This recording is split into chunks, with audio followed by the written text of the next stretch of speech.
In the 2008 Olympics, the women's 100 meter was won by three women from the same country. Shelly Ann Fraser, Sharon Simpson, and Karan Stewart are all three from Jamaica and placed gold in a two-way tie for silver, respectively. Jamaica has a population of 2.7 million people, 1/100th of the population of the US, and an economy about 1,000 times smaller than the US. Yet they outperformed the US team in this event. Jamaica, in general, does well in Olympic sprinting events for a country of their size and economy. It's a matter of national pride. The question I'd like to answer in this video is, why are Jamaicans so good at sprinting? Do they have some racial ability for fast sprints? Is there some genetic variation crafted by natural selection that has lent them a slight advantage? It's an interesting question, and should be something we can answer from the science of human population genetics. We'll ask some related questions as well. For example, Ethiopians and Kenyans tend to be overrepresented in marathon events, but not Jamaicans, or for that matter, Ugandans or Tanzanians. It's also been pointed out that there's a gap in the IQ measurement of people who self-describe as white versus black Americans. Why does this gap also exist between and within countries of the world? Why are Jewish people supposedly overrepresented in Nobel Prize recipients and on the high end of the IQ scale? Let's dispose of a few hypotheses. 1. The myth of the pure population. Look, outside of a few isolated islands in the Indian Ocean or Northern Pacific, there are no groups of people who have not been actively marrying outside their own small tribal unit. The human gene pool is a shared gene pool across the entire globe. This doesn't mean that the ancient Romans were marrying Aboriginal Australians. The process is analogous to a bucket chain, with each tribe only marrying to the group proximal to itself. But this creates a flow of genes that span the globe, jumping from Old to New World at the northern extremes of Alaska, Siberia, and Iceland. Humans are one of those rare species that span the globe without geographic isolation. Thus, whenever we apply markers of ancestry to any population, there is always evidence of significant mixing of heritage.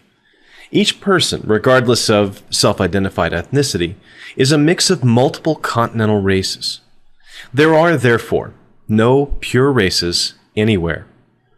How many commenters on white supremacy websites are aware of the fact that they likely have 5% or more ancestry from Africa in the very recent past, probably back about 6 to 10 generations? We are all mutt blends. This was demonstrated very clearly in the following incident. In 2006, James Watson, who received the Nobel for his work in discovering the structure of DNA, in a newspaper interview, made comments that linked the social problems in Africa to the lower genetic potential of Africans. It was an off-the-cuff comment, the kind of thing that pops up in casual chat with someone who grew up in a different era. The controversy he sparked led to his resignation as head of Cold Spring Harbor Labs in 2007. James Watson was one of the first people to have his genome sequenced, so his genetic markers are publicly available on the internet. The Icelandic genomics company, Decode, was reported as claiming that the Watson genome showed greater than 15% African ancestry. The data is still somewhat questionable, since the early genomes were very poorly annotated and aligned, but this would not be out of the ordinary. What that means for Dr. Watson is that he has a 1 in 6 chance of having won his Nobel thanks to genes inherited from his recent African ancestor. It also shows that no matter how European someone appears, you can't imagine that they are by any measure of pure ancestry. Let's test this idea of a pure population against our Jamaican athletes. None of them are entirely African or entirely European. All of them contain significant markers of both ancestries, and also Asian and Indigenous American markers. The term for this blending of different groups in our recent genetic past is admixture. This is also the name of a program that calculates and represents the genetic mixing of populations. Here we have one such graph, sometimes called a waterfall graph, that represents the global admixture by cultural ethnicity or tribe. Each bar on the graph within the brackets represents a single individual, and the colors represent groupings. The human analyst tells the program how many clusters or groupings to create. Recall that this arbitrary and inferred number of groupings is called K. An admixture represents membership in these groupings that best explain the total diversity. Notice, for example, in this global population, that none of the bars is entirely of a single color when we allow for a larger number of inferred groups, that is, high value of K. Every tribe or ethnicity contains within its gene pool plenty of mixtures of markers from adjoining groups. Let's take a look at admixture in Jamaica. The average Jamaican has 20% or more European genetic markers, slightly higher than the rest of the Caribbean. Does this European ancestry explain their apparently superior athletic performance at sprinting? One recent paper addressed this question by measuring ancestry in both elite athletes and non-athlete controls, and the answer was a definitive no. The percentage of ancestry was almost identical in both groups. However, in the same paper, elite African American athletes possess significantly more European ancestry than non-athlete controls, which is the opposite of what most biological race proponents would have expected. It also raises interesting questions about why this should be so. Feel free to leave your own hypothesis in the comments. 2. Natural selection has guided different groups to be good at something. Evolution is constantly occurring in the human population. That much is certain. Natural selection is also constantly occurring in the human population. However, if we scan our genome for evidence of certain genetic variants differing in frequency between two populations, the results are surprising. The scientific phrasing for this is high FST alleles. Recall from the last video that FST is a measure of variation between groups. Taking the genome as a whole, about 11% of human variation can be best explained by variation between the classical races. The remaining 89% is the result of variation within those groups. This is an important fact, and I hope you'll keep it in mind when we come to some calculations later. If we zoom in on just a few genetic variations that happen to be very different between, in this example, the Yoruba people of Africa, the French people of Europe, and the Han people of Asia, we can see that there are some that show a strong difference in frequency, depending on whom we compare to each other. These are the race-specific or high FST alleles. So how many of them would we predict? There are about 3 million of a particular class of genetic variations called SNPs, single nucleotide polymorphisms. But a lot of them are only measured in a few individuals in the whole world, so we should consider the total variation as about 900,000, which I'll round to 1 million for this narrative. Of the million shared variations, about 70, total, not 70%, are found to have undergone what we would call race-specific or region-specific natural selection. 70 out of 1 million. 0.007% of human variation is the result of strong natural selection acting differently on people as far apart as France, Nigeria, and China. What genes do we find that show evidence of positive selection in different areas of the world? Well, you won't be too surprised. Skin color, hair texture, resistance to malaria and pox virus, lactose intolerance, salivary amylase, and a few blood antigens relating to maintaining intergroup pregnancy. That is, the only genes that we can detect that have been under racial selection are the ones you might have learned about in freshman biology. There were no genes associated with athletic performance or brain development that were identified as being under positive selection in a single group. This makes sense in our understanding of evolution. Can you imagine an environment that wouldn't select for smart athletic people over dumb, slow people, other than the modern United States? No, just kidding. Even here, the person most likely to pass their genes on to many offspring are the ones who are successful for reasons of intellect, personality, or physique. For most of our history, hunting skills, long-distance endurance, disease resistance, fertility, and cunning have been positively selected to about the same degree in all environments. Then again, the degree of selection of these types of traits tends to be pretty low.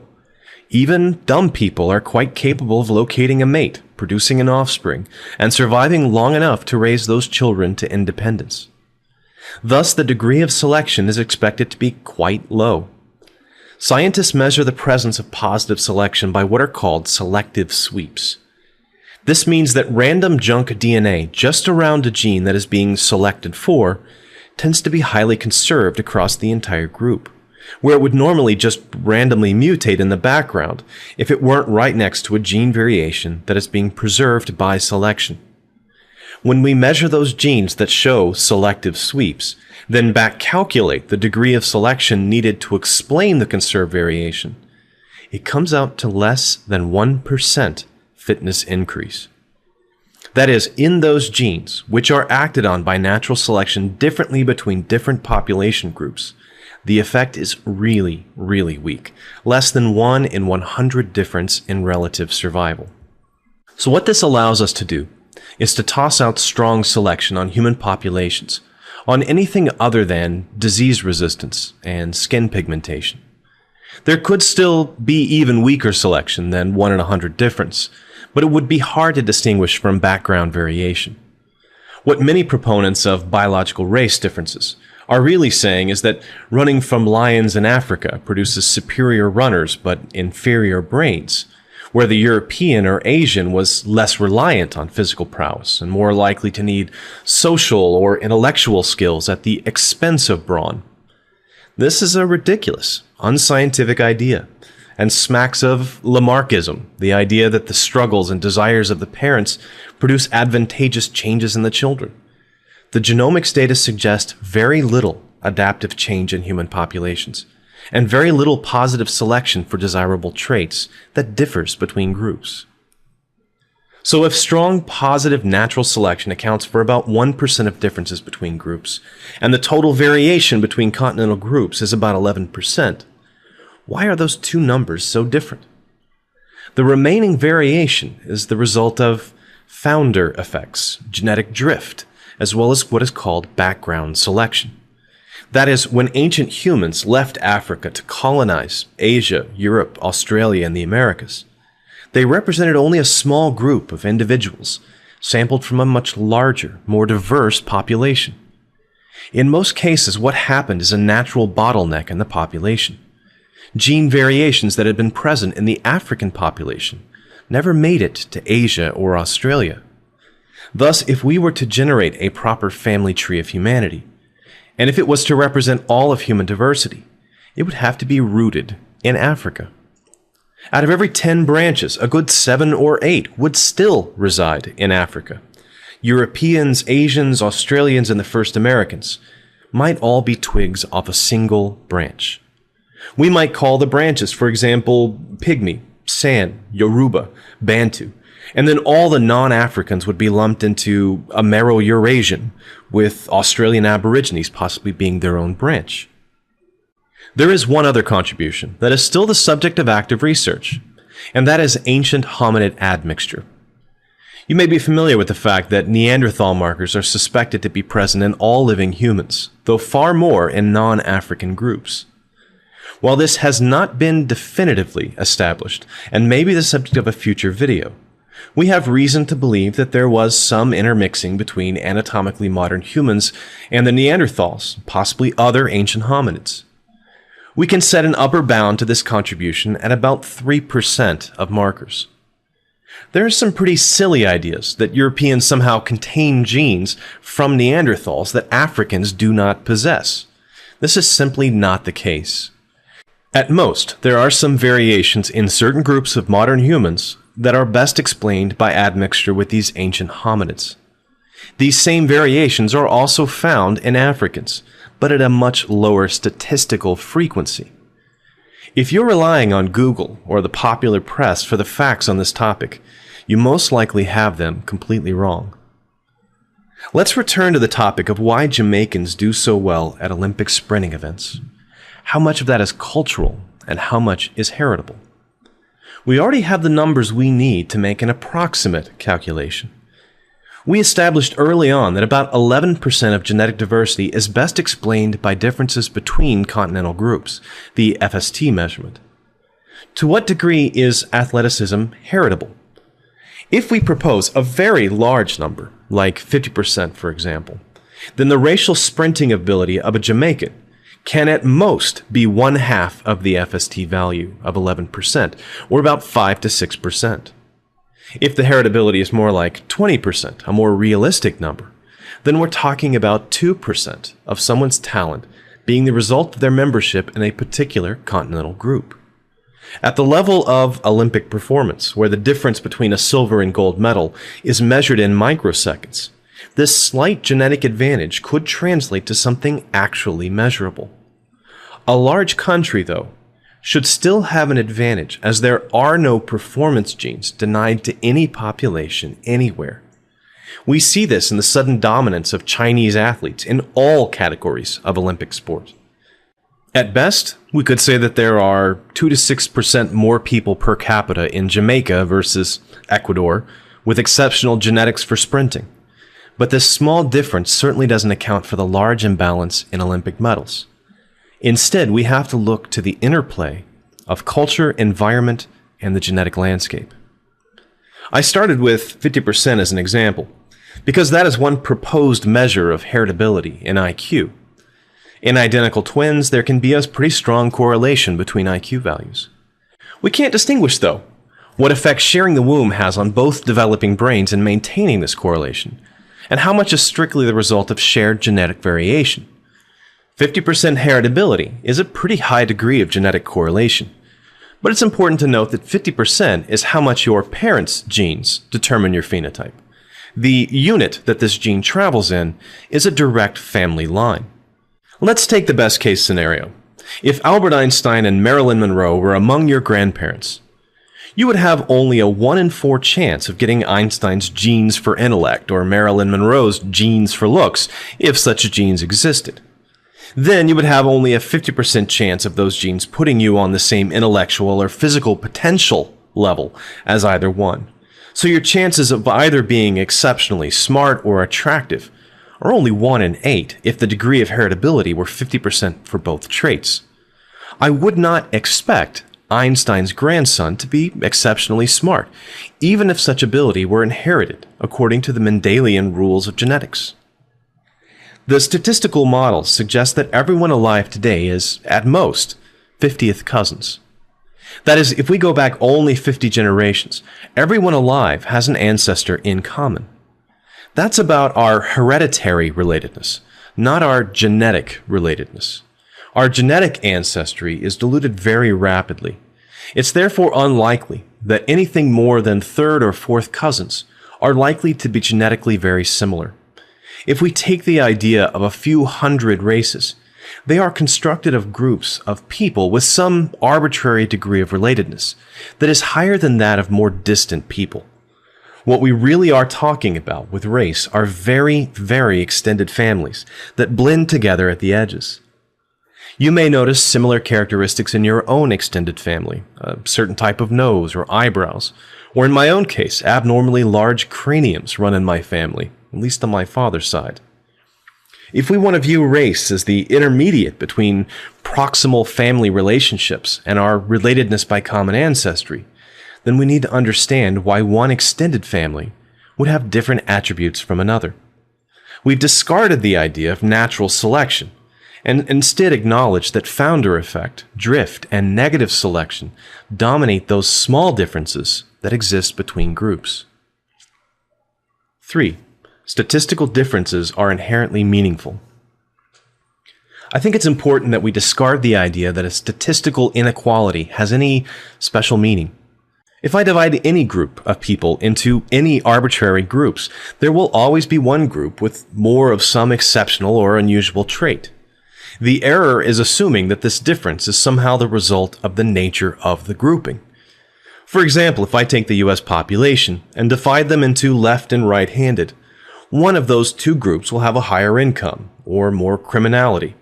In the former case, it might be right-handed people, and we find that left-handed people are more likely to end up in jail.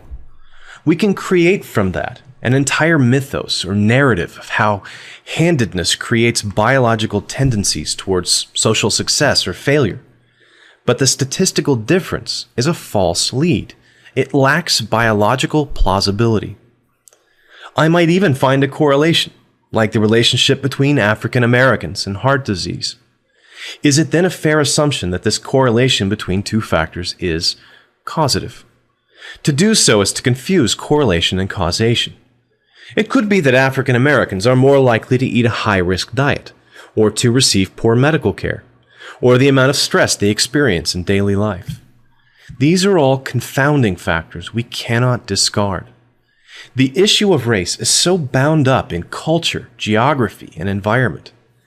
This doesn't mean that it's impossible for genetic differences to exist between groups. After all, we know of some very well-documented cases where they do. But it means we approach each of these cases with a high degree of skepticism. This isn't about political correctness. It's about our ability to fool ourselves, our tendency to fall victim to our own confirmation bias. Biological race is an idea that dominated human population genetics and anthropology for the last several hundred years. We found all sorts of evidence to prop it up, and it wasn't until the modern era, when we were first able to peer into our own genetic history, that we began to realize how little these apparent differences were manifested in our DNA.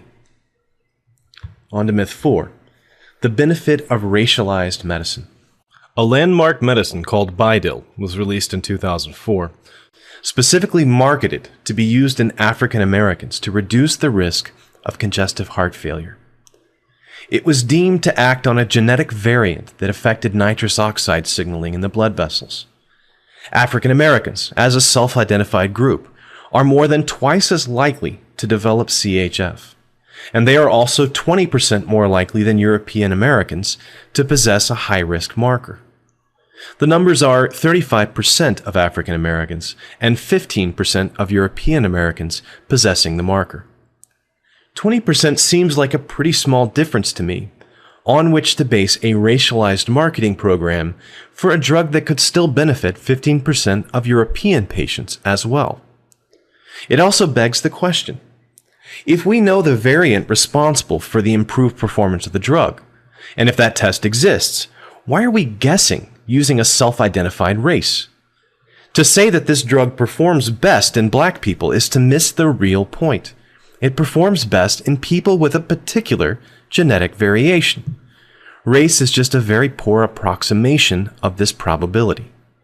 The drug will fail to yield additional benefits in 65% of African Americans, a clear majority. This kind of thinking is actually harmful to medical treatment of both African and European Americans, and I'm not the only one who thinks so. Don't confuse a clever marketing ploy with good science or good medicine. So let me return to the question at the beginning of this video. Why are Jamaicans such good sprinters? I have no doubt that in every population, every race or tribe, the potential for great sprinters exists. It is in the interaction between the raw genetic potential and the cultural and environmental factors that champions are forged. Exceptional Jamaican athletes are encouraged to take up sprinting from a young age. If they were encouraged to take up tennis or beach volleyball, if those were a matter of national pride, I have no doubt that their exceptional athletes would perform as well at those sports as they do at sprinting. What about Kenyan and Ethiopian runners? Well, when genetically tested, they turn out to be little different from non-elite athletes from the same general region. What is explanatory is what altitude they train at, their personal level of commitment, and the number of hours spent training. Their exceptional performance seems to be partly a product of living in the mountains of Kenya, rather than the genetic gifts, or else their non-mountainous neighbors would be just as competitive. Likewise, if Jewish or European or Asian Americans have dominated particular academic pursuits, it could very well be that exceptional intellects from those areas are encouraged to use their intellects in certain ways, are given opportunities denied to others. These are cultural differences acting on biological diversity, not the destiny of a people. If there is any lesson to be taken from these examples, it's that much of our potential as a species is wasted for lack of opportunity. The person with the greatest intellectual potential, the next Stephen Hawking or Einstein, may be alive at this very moment as a young girl living in the Sudan. Will she be able to use her tremendous intellect to solve social problems, to discover a unified theory of physics? Given the environment she's been born into, it's unlikely she'll even be allowed to attend school. How many of these exceptional people never develop their special skills for lack of opportunity, access to resources, and equal rights? Racial discrimination is harmful in one simple way: by preventing everyone equal access to the opportunity to be truly exceptional. It limits the total potential of the human species. Thanks for watching. Every cell of each plant and animal contains genetic information coded onto the DNA molecules. The model represents...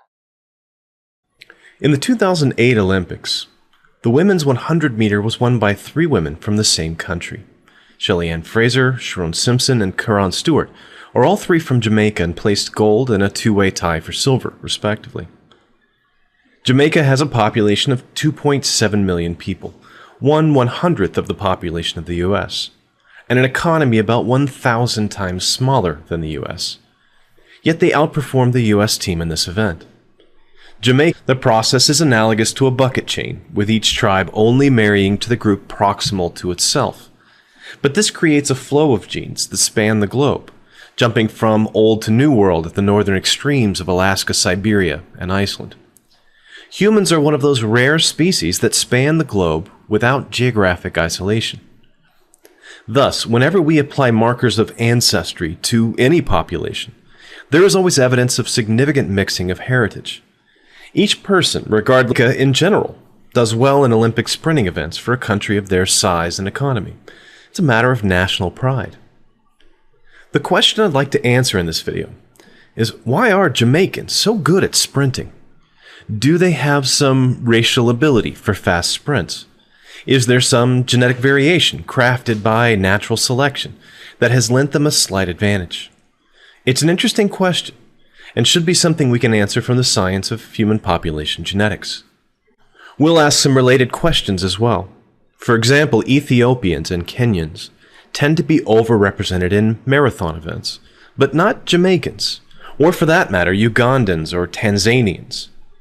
It's also been pointed out that there's a gap in the IQ measurement of people who self-describe as white versus black Americans. Why does this gap also exist between and within countries of the world? Why are Jewish people supposedly overrepresented in Nobel Prize recipients and on the high end of the IQ scale? Let's dispose of a few hypotheses. 1. The myth of the pure population. Look, outside of a few isolated islands in the Indian Ocean or Northern Pacific, there are no groups of people who have not been actively marrying outside their own small tribal unit. The human gene pool is a shared gene pool across the entire globe. This doesn't mean that the ancient Romans were marrying Aboriginal Australians,